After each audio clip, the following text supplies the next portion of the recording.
Olá, pessoal. Espero que estejam todos bem. Hoje, então, nós damos continuidade, então, aos nossos podcasts, né, sobre a questão da humanidade em saúde. E hoje, então, nós temos um convidado, né, que vai falar para a gente da experiência dele como transplantado, né. Nós sabemos aí que no Brasil, né, nós temos uma grande fila, né, de pessoas que aguardam esse momento do transplante, pessoas que ficam, né, nessa ansiedade esperando o momento do transplante, e histórias que levam as pessoas a serem, né, pessoas que precisam de um novo órgão. Então, hoje nós vamos conversar com o Aloísio, né? O Aloísio, ele é advogado, né? Ele mora em São Paulo, né, Luiz? Atualmente está em São Paulo, né? E tem, né, toda uma história relativa a essa questão, né, referente ao transplante, né? Então, Aloísio, nesse momento, eu gostaria que você fizesse, então, uma breve apresentação sobre você. Quem é o Aloísio? Aquela coisa, se eu tiver que te falar quem sou eu, a gente o podcast vai ficar longo, porque não tenho a menor ideia, cara, mas tudo bem. Começamos por aí, mas, enfim. Meu nome é Aloísio Pereira. Vamos falar o nome completo. Aloísio Pereira Viana Fernandes Cardoso. Vou falar porque eu me orgulho dele. Tenho 46 anos, sou advogado. Estou exercendo mal e porcamente ultimamente, porque eu estou vindo de um período de tratamento que é complicado, porque ele exige uma dedicação, e essa dedicação, ela precisa ser exclusiva, não tem como, porque quando você tenta fazer, quando você tem um elemento saúde envolvido em vários fatores que você tem que elaborar na vida, o que acontece? Se você não consegue gerenciar perfeitamente isso, é essa saúde que vai prejudicar. E se prejudicar a saúde, automaticamente vai prejudicar tudo o resto. Ou seja, você precisa priorizar. E foi que eu acabei, às duras penas, eu acabei tendo que priorizar mesmo, porque até eu descobri que eu tinha problema renal em 2000. O problema renal propriamente dito, eu descobri em 2015, que eu já estava com uma creatinina alta, né? Mas aí, até então, era creatinina alta, eu não sabia o que significava, não imaginava. Minha ex-esposa me dizia que eu tinha que, se eu não melhorasse dieta, hábitos de vida, tudo, eu ia ter no máximo 5 anos. E eu, sabe como é que é, né? A gente, 5 anos, tá louco, nem, você nem sabe que dia que isso, nem sabe o que você está falando. Enfim, né? Mas vamos para a apresentação primeiro, depois a gente entra nessa parte. Tenho 46 anos, caiu aí, acho.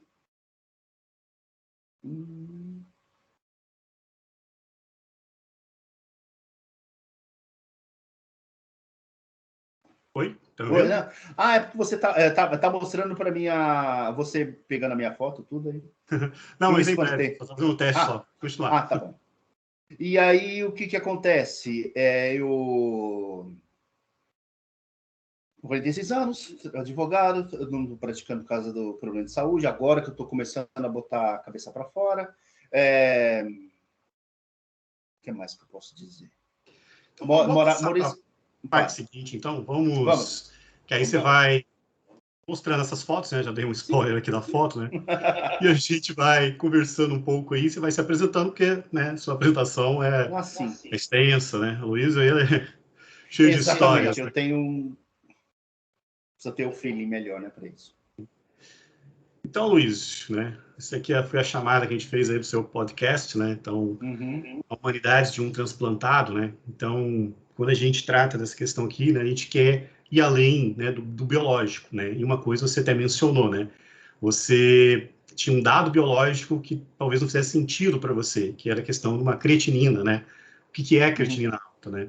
Então, a gente toma muito cuidado aqui nessa disciplina, né, nesse projeto nosso, de que o homem não pode ser, ou a mulher, né, não pode ser reduzido a questões biológicas, né? A gente não é um conjunto de células ambulantes, né?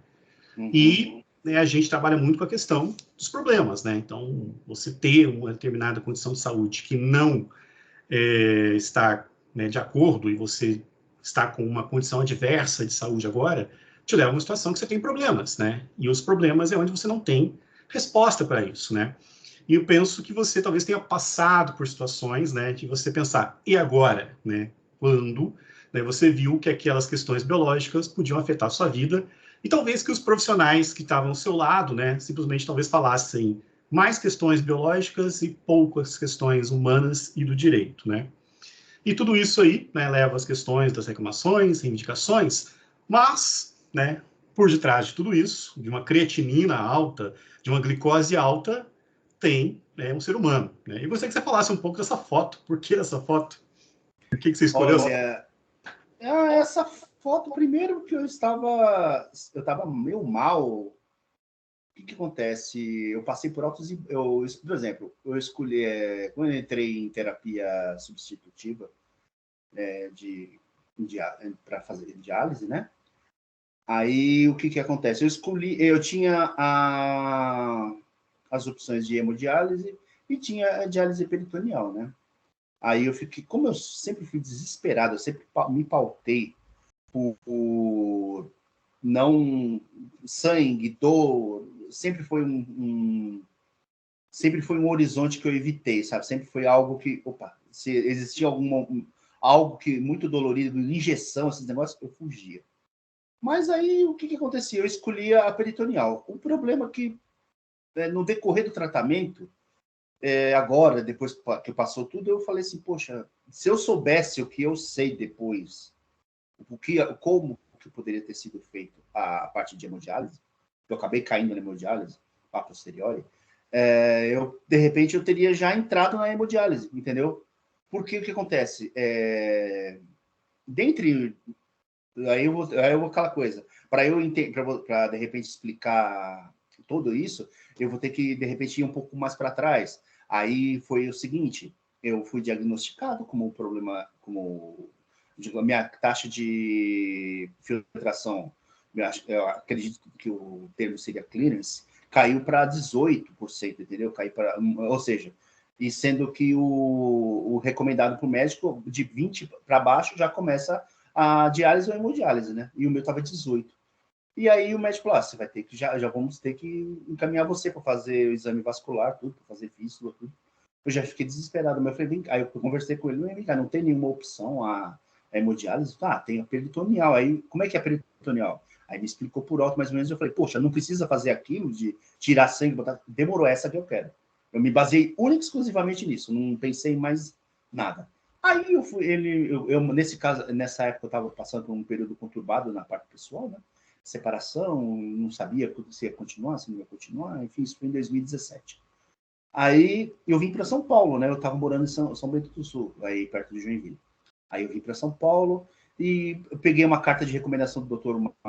Marcos Alcântara Viana, aí de Alcântara Viana, aí da ProRim, lá de São Bento do Sul, né? E levei lá até o HC, né? Hospital das Clínicas aqui em São Paulo.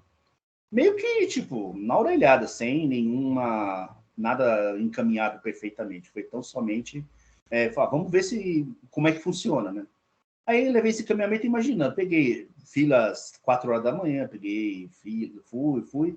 Aí cheguei lá dentro, na hora do atendimento, eles falaram, não é assim que procede aqui. Você primeiro precisa passar na UBS, Unidade Básica de Saúde, aí da Unidade Básica você vai passar pelo clínico, o clínico vai pegar toda essa documentação, vai te direcionar para o especialista, aí o especialista vai avaliar e vai te direcionar para o Disque Diálise, que aí vai te achar uma vaga no sistema de diálise, vai saber. Aí é todo esse protocolo, né? Que é o do SUS.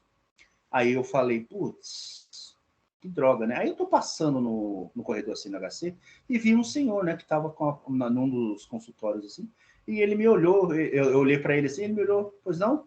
Aí eu falei, pois não, tipo. Aí sei lá, sabe quando você, tipo, mano, ele tá de jaleco, tá? Com estetoscópio, é médico. O não eu já tenho, né? Vamos ver o que eu consigo. Aí eu fui lá, conversei com ele, expliquei minha situação. Falei, então, eu gostaria de fazer diálise peritoneal, tudo, mas o que acontece é que eu tenho que passar todo pelo protocolo. Né? Aí ele olhou para mim e falou assim, mas você é grandão, cara, você tem uns 120 quilos, né? A peritoneal não é muito recomendada para você. Mas aí ele pegou, vem cá, entra aqui. Ele fechou a porta, olhou assim, fez um exame físico, né? Tocou, olhou, levantou a blusa, olhou assim o tamanho da barriga, né? Que era grande, né? E realmente, dá para fazer peritoneal sim, porque como você é grande, em algum momento a taxa de filtração do seu peritônio ela não vai comportar o seu peso, né? Porque a relação não vai funcionar bem, então você vai precisar ir para hemodiálise. mas inicialmente dá para você ir, tá? Mas aí ele falou assim, mas você vai ter que passar por todo o sistema, né? Por toda a parte do SUS. Falei, tá bom. Ele falou, mas vem cá, faz o seguinte. Aí ele pegou, me anotou um telefone, né? Que era de uma clínica particular aqui perto de onde eu moro, né? Na região do Tatuapé.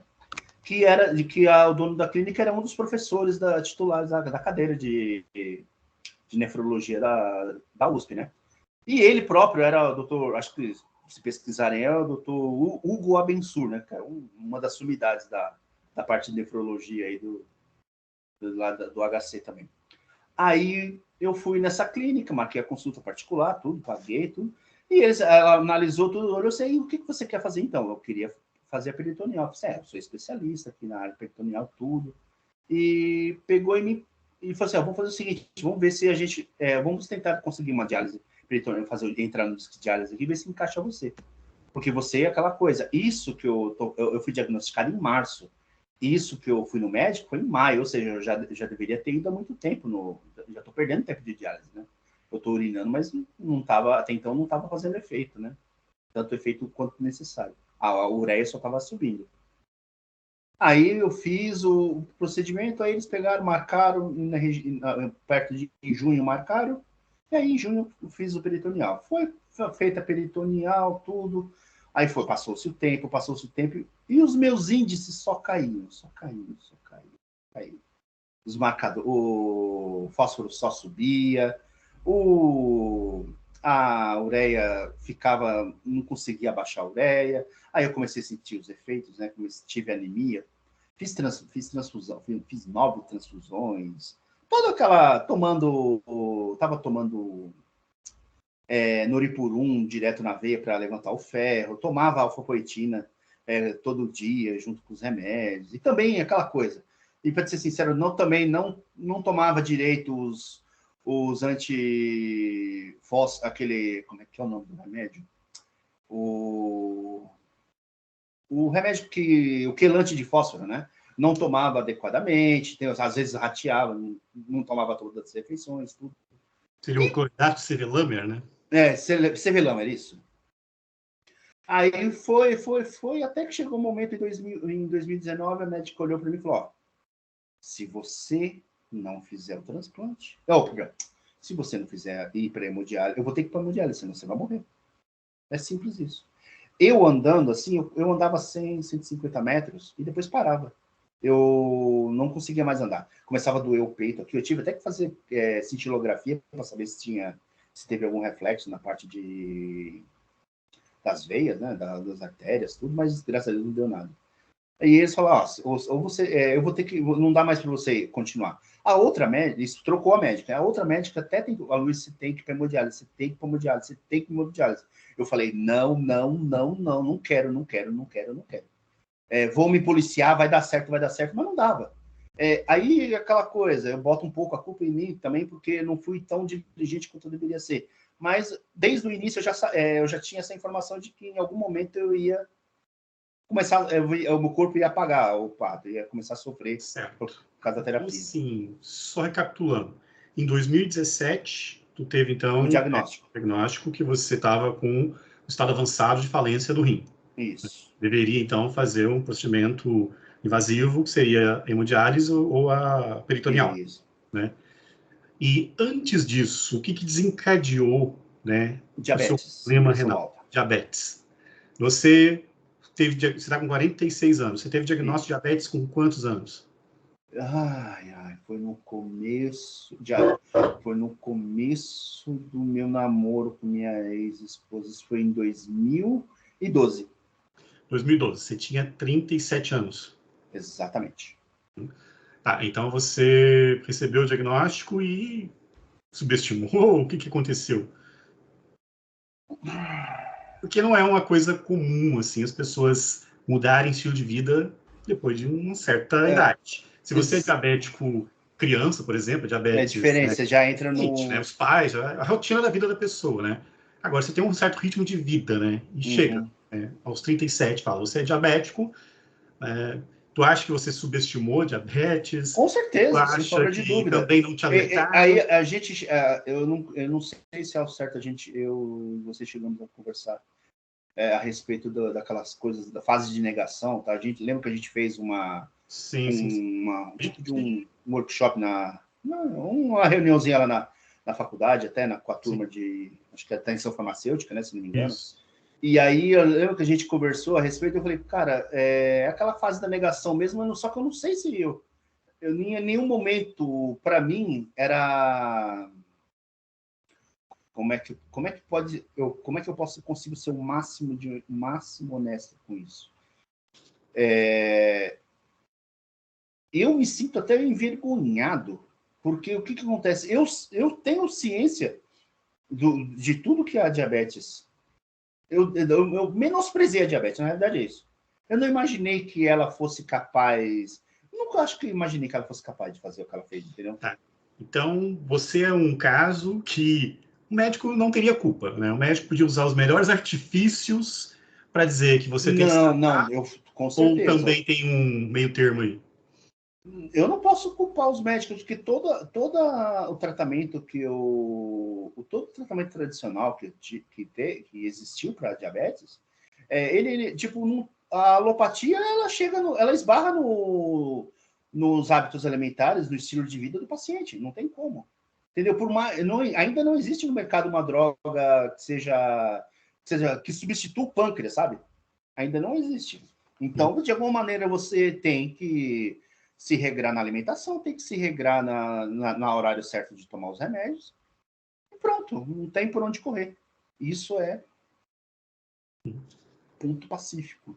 E você, então, sente que subestimou a questão, mesmo com todo o prognóstico? Eu não imaginei, eu acredito que seja meio que clichê essa coisa de isso não vai acontecer comigo, isso não é isso que acontece, isso não vai demorar muito ainda, eu vou conseguir resolver isso no meio do caminho, vai existir um remédio. Eu não pensei isso, entendeu? Não passou isso pela minha cabeça, mas vai demorar ainda para chegar isso, vai demorar ainda para chegar, com perdão da expressão, vai demorar ainda para a água bater na bunda, entendeu? Essa coisa. Certo. Aí, então, de 2012, foram 5 anos que você teve diabetes. Isso. Né? E em 2017, então, você teve o diagnóstico de problema renal. Nesses 5 anos, você tentou tratar? Tentei tratar de todas as maneiras, mas esbarrava na minha completa inépcia de conseguir... Você era casado com uma farmacêutica, né? Você era casado com uma farmacêutica. Isso, aluna sua. E caso de Ferreira, espeto de pau. Você não sabe. Esse foi aquela coisa, com certeza, esse foi um dos motivos pro fim do relacionamento, porque ela me batia no caso, metaforicamente falando.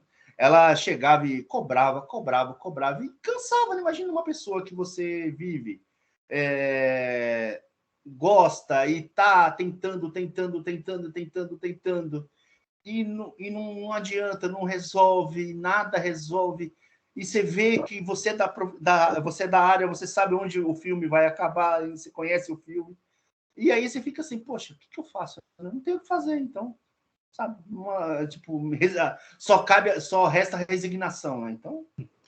Certo. E assim, né, uma coisa que a gente conversa muito nas salas de aula, assim, é a questão, né, do pensamento de Skinner, que é o determinismo, né? Tipo Gabriela, né? Você nasceu assim, vai morrer assim, né? E às vezes o paciente, ele acha assim, né, tô assim e deu, né? Não adianta eu tratar, né, ou subestima, né? E às vezes também o profissional, ele se frustra, né? Porque assim, pô, a pessoa não quer mudar, né? Eu preciso convencê-la, né? No teu caso era uma relação mais íntima ainda, né? Era, né, sua ex-esposa, né? Assim, dessa sua experiência que você viveu, né? Se você fosse atender o Aloísio de 2013, vamos assim pensar, o que você falaria para ele, assim? Se você fosse um profissional de saúde, Aloísio 2012, né? Diagnosticado 2013, tá meio devagar para tratar, como que você falaria? Como que você sabe hoje?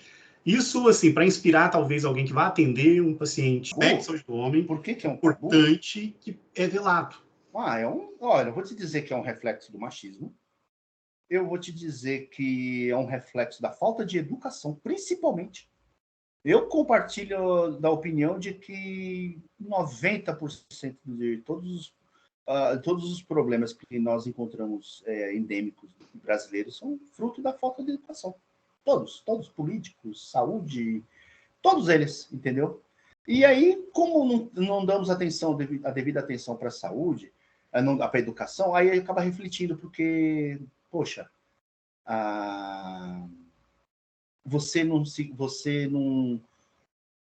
de repente precisa sua esposa chegar e falar, bem, ó, é o seguinte, antigamente era XYZ, agora não chega, não está sendo assim. De repente não vale a pena você procurar um médico. E outra coisa, como que você chega, de repente até a esposa fica com todo um pé atrás, como é que ela vai, num cara que de repente é cabeça fechada ou um pouco mais bronco, como é que ele vai chegar, como é que ela vai chegar a conversar isso com um cara desse, com um marido desse, entendeu? E, em geral, assim, tá ligado diretamente, quanto mais educação a pessoa tem, a pessoa sabe que, pô, isso aqui tá errado. Pô, tentou o negócio, pô, não tá dando certo. Realmente eu vou ter que ir no médico, entendeu? E aí é onde acaba desembarcando essa coisa. Eu acredito que é um pouco... Eu não vou colocar porcentagem, porque aí seria totalmente chutômetro. Mas reflexo da falta de educação, reflexo do machismo endêmico brasileiro, não tem jeito, né? Aquela Então, coisa, eu sou macho alfa, isso e aquilo, né? Seria uma questão do machismo afetando a saúde do homem. Com certeza. Afeta. Sim. Não só a saúde das mulheres, quando o machismo né? torna a saúde mental delas, né? Mas a própria Mental, saúde física, tudo, né? física também, né? Bom, Luiz, vou passar para uma próxima etapa aqui, Vambora. que então a gente vai fazer um review, assim, de uma coisa que você comentou faz um tempinho já, né? Então, teve essa foto que você se apresentou, né? Daí, então, né? Teria uma outra foto que eu escolhi aqui. Essa foto te representa bastante. Essa foto foi do cara. Essa... E gostaria de conversar contigo sobre essa questão das fases do adoecer, né? Faz exatamente 6 anos, acho que a gente falou sobre isso, né? E eu gostaria, então, assim, que a gente falasse, né, um pouco sobre cada fase, como é que foi suas percepções, até porque quando a gente conversou era diabetes, né? Aí já teve problema renal e transplante, né? Sim, sim. Assim, em relação ao transplante, a doença renal, como é que você vê que foi essa fase sua de negação? Como é que foi? Fase de negação da diabetes, né? Diabetes, transplante renal, transplante, né? O transplante eu levei numa Né? boa. Porque a diabetes levou o transplante, né? Todo esse Sim. processo. O transplante para mim, foi, eu tipo, encarei numa boa. Eu levei essa parte, eu não tive medo, eu não tive receio. Por exemplo, eu tive muito mais. Eu me senti. O meu problema muito aqui em São Paulo, o que acontece? Eu sou uma pessoa. Eu sou meio que uma ilha aqui na minha família. Eu sou meio que sozinho. Porque eu não posso muito contar com ninguém, porque, primeiro, todo mundo já tem seus problemas. Segundo, não é todo mundo. Um pessoal mais humilde, o pessoal que tem mais. Tem outras prioridades, tem outros tipos. Então, se eu tiver que me virar, eu tenho que me virar sozinho, entendeu? E aí coincidiu a parte de a definição da separação com a parte de hemodiálise, com a parte de transplante, porque entre o começo da hemodiálise, que foi no 20 de novembro de 2019, ao transplante, que foi dia 11 de setembro de 2020, não deu um ano, entendeu? Certo. Mas você teve um transplante que não deu certo. Como é que foi essa fase? Não, eu não tive transplante que não deu certo. Não, certo. Você teve um transplante que o órgão não ficou adequado. Não, eu tive dois, não foram Dois. Eu dois. lembro que você me ligou, falou Isso. assim, cancelou um evento que era aniversário da Exatamente, que a filha, gente falou assim, eu foi estou no indo dia buscar... 6, foi no dia 6 de junho de 2019, eu lembro até Isso. hoje. Era Um dia aniversário antes da da minha filha filha. fazer aniversário. Isso. Tu foi para São Paulo e chegou lá, não deu certo. No meio do caminho, eu tava em Curitiba, lá no... Eu tava esperando o voo o primeiro voo de Curitiba para São Paulo às 3 da manhã. E aí, o que aconteceu? No meio do caminho, o HC me ligou e disse que não ia... que tinha dado trombose no órgão e não ia ter... não ia estar. Aí, o que eu vou te falar? Qual foi minha reação? Olha, a minha reação foi a seguinte: não era meu. não deu, não aconteceu porque não era meu. Entendeu? Não era passeio. Então, eu não criei, eu não fui aquela, eu não criei aquela expectativa. Fiquei triste, mas fiquei aquela tristeza assim, sabe? Não foi uma tristeza resignada, não foi aquela coisa assim, é o fim do mundo. Não foi o fim do mundo para mim, entendeu? Eu fui sempre de boa. Fiquei assim, mas eu levei mais na esportiva. Pô, que azar, né? Podia ter. Paciência. Vamos que vamos. Certo. Passou pelo processo de raiva nesse processo aí todo? Não tive. Nunca projetou uma raiva? Nunca... Não. Eu lido muito bem com esse tipo de coisa. Acho que meu bom humor eu tenho um humor muito que me ajuda muito. Passou pela fase da barganha? Como é que foi a sua relação em termos de espiritualidade nesse processo do ser? Tu buscou coisa alternativa? O que tu fez? Eu fui numa em 2000, eu fui quando que foi? Agora deixa eu ver. No ano de 2019, eu frequentei um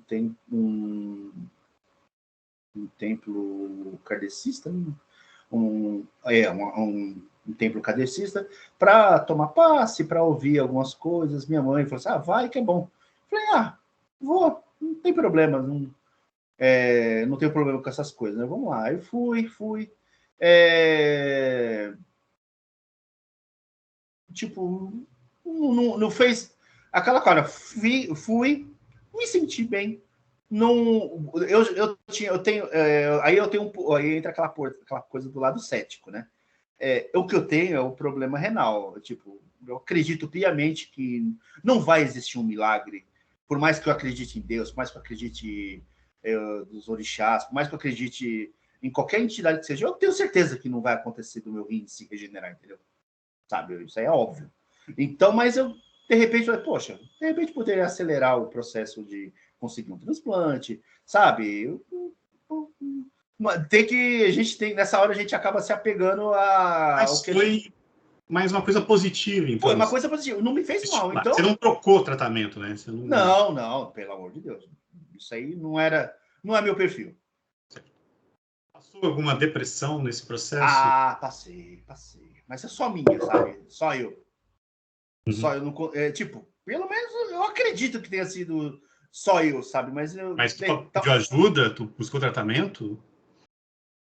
Não, busquei tratamento não por causa disso, por causa de outras coisas, mas por causa disso, não. Mas assim, na saúde mental sua, você chegou a tomar medicação? Teve diagnóstico de depressão? Não. Não foi atrás também para saber se estava realmente... Também não fui, não. Que é outro grande problema na saúde do homem, né? O homem acha que não tem depressão, né? Difícil, por exemplo, para mim, é muito difícil. O grande problema para mim é que grande parte desse... Por exemplo, grande parte do meu problema renal, todo esse problema que eu tive, ele coincidiu com problemas pessoais, entendeu? E aí eu me vi, de repente, sozinho. E aí ficou pesado demais, entendeu?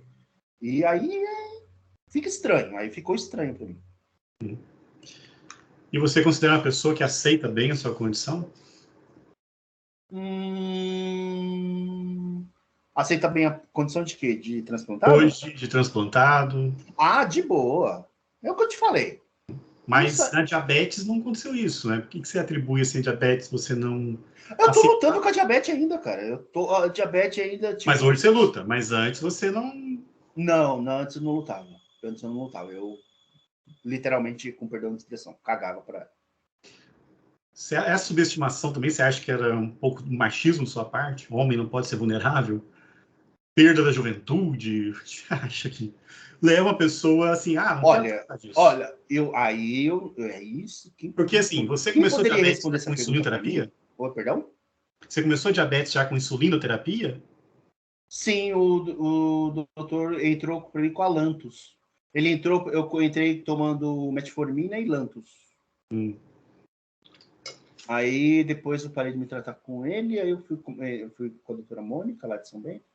A doutora Mônica me passou, aí ela me passou a metformina e a glicazida, eu tomei glicazida, glimepirida e metformina, e foi, porque os médicos, o que acontece? Eu chegava para eles e falava que estava tomando remédio, e eles viam que não abaixava, eles entravam com uma nova modalidade, um novo tipo de terapia, né, para tentar fazer abaixar, né?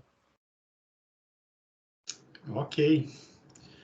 Luiz, a gente está passando já de 1 hora de conversa, né? Se a gente não Sério? Nem ficar parecia. atento ao tempo, a gente vai longe, né? E vocês Só têm cap que de horário, né? Tem cap de tempo, né? já estamos com 1 hora e 12 minutos de Não, conversa. caramba. Daí, então, a gente precisa caminhar para o fim, marcar uma outra conversa, acho que mais especificamente sobre saúde do homem, talvez, né? Sem Mas acho problemas. O que que foi tiver. interessante. E, assim, já caminhando para o fim, só assim, título de curiosidade, né, para as pessoas. Você foi, né, informado que precisava de um transplante. Qual é o procedimento que a pessoa faz? Ela entra no site, está numa Você. fila virtual, como que você Você. anda essa Perdão. fila? Eu não entendi. Eu não entendi a pergunta de novo. Como que. É como assim, você descobriu que precisa de um órgão, Sim. né? Como é que você entra na fila do transplante? Comigo aconteceu o seguinte. Eu passei. Lembra que eu vim aqui no médico, né? Entrei na. E fui disque diálise e comecei a fazer diálise peritoneal. Aí comecei. Entrei direto no tratamento. A peritoneal funciona da seguinte maneira: você recebe o equipamento, a máquina de diálise, faz em casa, fazia o DPA, né? Diálise peritoneal automatizada. Eu ficava 10 horas preso na máquina, entrava o fluido, passava um tempo, saía, eram 5 rotinas, né? Aí aumentava o tempo de líquido dentro da cavidade peritoneal, aumentava de acordo com a necessidade de filtragem, né?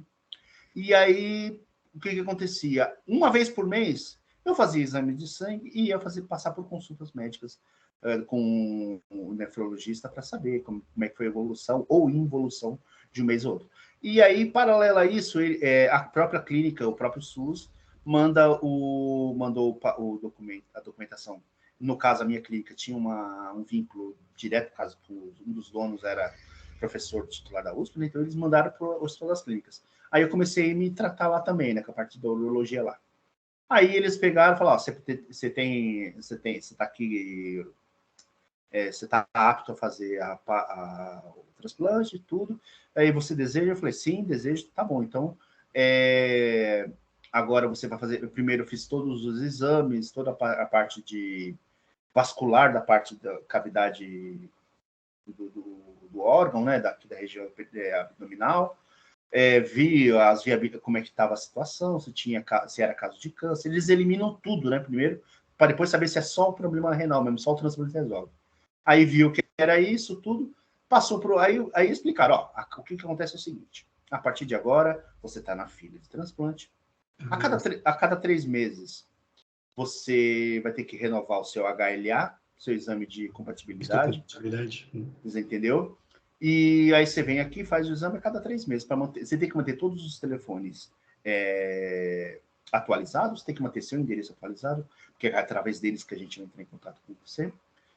Você tem que, no caso, continuar fazendo seu tratamento, tudo. De tempos em tempos a gente vai convocar você para saber como é que está a sua condição física. Você precisa manter uma condição, o tratamento bem, para caso chamem você, você tem que estar numa condição apto a ter receber o enxerto, né? Se você estiver gripado, se você estiver resfriado ou com alguma infecção, alguma coisa, você é descartado. Você não faz o transplante. E demorou quanto tempo dessa papelada da clínica registrar essa papelada para você? Não, registrou, acho que foi em próprio 2017. Agora a data específica, eu sou bom com datas, mas a data específica, acho que foi no quarto trimestre de 2017. E se você recebeu o órgão, hein? E eu recebi o órgão em 2020, no 11 de setembro de 2020. Uhum. Foram 3 anos, em média. Isso, 2 anos. Isso foi até rápido, né, em comparação a outras pessoas. Certo. Aí, explicando, como é que funciona a fila? Isso eu posso responder por São Paulo. Eu não sei se em todo lugar é assim, mas, enfim. A fila funciona o seguinte, ela é meramente um critério de desempate. Porque o que acontece? O critério que prevalece é o HLA. Se a compatibilidade sua for, por exemplo, se cai um órgão na rede, se a sua você tem a sua compatibilidade lá. Se a sua compatibilidade for a mais perfeita para aquele tipo de órgão e do mesmo tipo sanguíneo, você é apto. Vamos imaginar que tenha 2 ou até 3 pessoas na mesma situação. Vamos falar em números. Tiver com 80%, 3 pessoas com 80% de compatibilidade.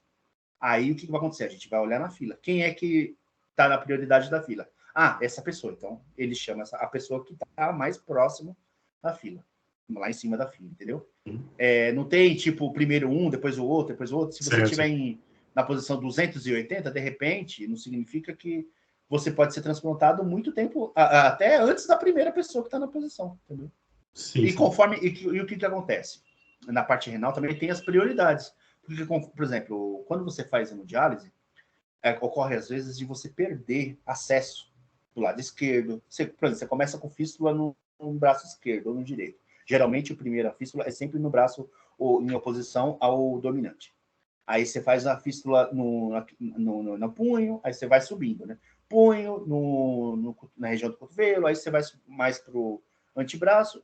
Aí, se você vai comprometendo esse braço, aí você vai para o outro. Mesma coisa, braço, baixo, meio e enfim. Aí acabou aqui, aí você vem para o pescoço. Obstruiu, aconteceu, infeccionou, deu algum problema, aí você vem para a virilha. Conforme vai encerrando os acessos, o que vai acontecer? Sua prioridade vai aumentando. Ou seja, a sua prioridade de transplante ela vai ficando muito mais. Porque não tem acesso. Em algum momento não vai dar mais para esse paciente fazer hemodiálise. Como é que vai ser então? Ele vai falecer. Então, por isso que essa pessoa tem casos que a pessoa tá com pouquíssimos acessos e ela tem que estar no máximo de prioridade possível. Certo. E aí, deixa eu ver se tem mais alguma informação interessante a respeito. Eles ligam, fazem uma anamnese básica em relação à parte de se você está gripado, isso, aquilo. Tempo de chegada, onde você está, tempo de chegada até o hospital, tudo, até que horas você tem que chegar. Chegando lá, você faz uma bateria de exames, faz a parte de pré-operatório mesmo, né? Aí depois você vai tem um tempo de espera, tudo. Vai, espera um pouquinho, dá angustiante a espera entre o. Por exemplo, eu cheguei, era 2 horas da tarde no hospital, só fui no dia 10, eu só fui operado na meia-noite, 1 hora da manhã, no dia 11, entendeu? É uma espera mesmo. Certo. Eu falei, cara. Caminhamos, então. Isso, né? Agora, 3 perguntas para a gente encerrar, então, tá? De tudo que você viveu até hoje, o que você faria diferente sabendo que você sabe hoje? Responder essa pergunta dentro da área de saúde, eu diria o quê? Não pararia a atividade física.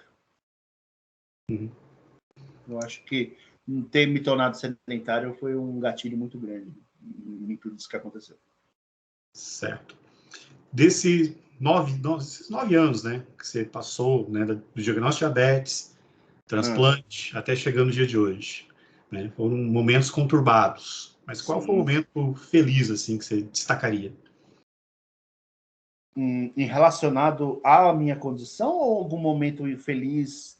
Pode ser as 2 coisas, pode ser pessoal e também da doença. Entre a diabetes, entre a descoberta de 2012 até os dias de hoje, disparado, o momento mais feliz da minha vida foi o nascimento da minha filha. Sem sombra de dúvida. Tá lá no topo de todas as. E depois disso? Depois de todo o processo que você passou, aquele momento assim que você fala, pô, esse aqui. Depois que eu fui engraçado isso, poucas pessoas da minha vida sabem. Depois que eu transplantei, eu tive recuperação. Fiquei 1 dia, 2 dias. E esses 3 primeiros dias foram complicados para mim, cara, porque eu não encontrava posição para dormir. Não saía, eu ficava na apreensão porque não saía muito líquido porque era 2 sondas, era uma sonda para sair o líquido do rim e era outra sonda para sair a urina, né? Ou que fosse produzido de urina. E como era transporte cadavérico, o que acontece? Demora um pouco para pegar no tranco o bichinho, né? Tá. Então não é um transporte intervivos, né? Então é muito mais rápido. Então o que acontece? Eu ficava naquele... Nossa, rolou... Ficava puto ali, né? Rolava o outro, dor, não podia dar risada. Eu dou risada para tudo, coisa. Você fica com aquela... o médico até fala, quando você for rir, pressiona a barriga, né? Porque vai doer demais. E doía, tudo doía. E eu não conseguia dormir. Eu pus, caramba, que desespero, eu quero dormir. Aí teve um dia que eu dormi, no 3º dia eu dormi. Tipo, você dá paga, né? Uma hora o corpo acaba sucumbindo. E eu lembro que o que aconteceu? Eu senti um beijo no rosto. Sabe, um beijo. Alguém me beijando. Beijo. Eu acordei. Não tinha ninguém do meu lado. Eu olhei assim, caramba! Mas aquele beijo me fez feliz.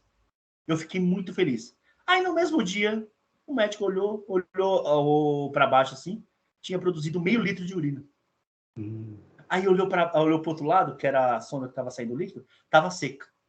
Aí olhou para o meu pulso assim e falou, agora a gente não precisa mais ter o acesso venoso para você tomar Novalgina, você não está sentindo mais dor. Aí me tirou o acesso, me tirou o outro acesso e me tirou a sonda.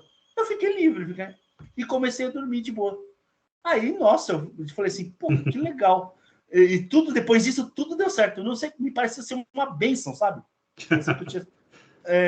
Aquele momento parecia que eu tinha sido abençoado. Então eu falei, isso foi um momento, assim, dentro dessas coisas aí, que me deixou feliz. Bacana. E para encerrar, um recado aí para quem nos assiste, seja ele estudante, seja ele profissional, seja ele uma pessoa, homem que não se cuida, né? Seja uma pessoa que passou por um transplante agora, ou está na fila.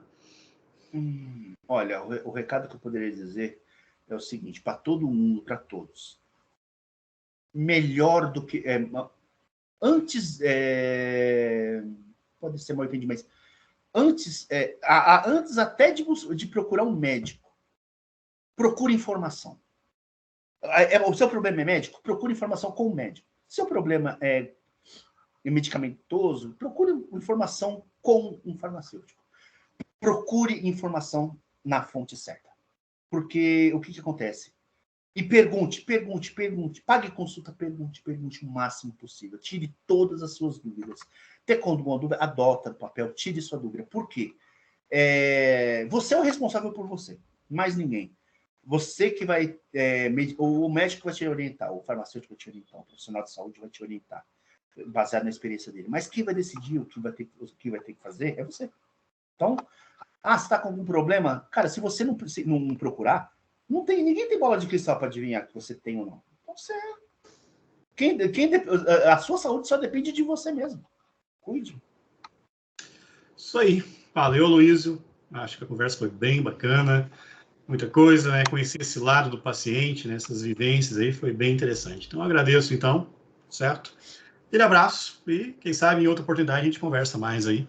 Com certeza. Respeite aos assuntos de saúde, direito e tudo mais. Valeu, obrigado. Até mais, tchau, tchau. Tchau, tchau.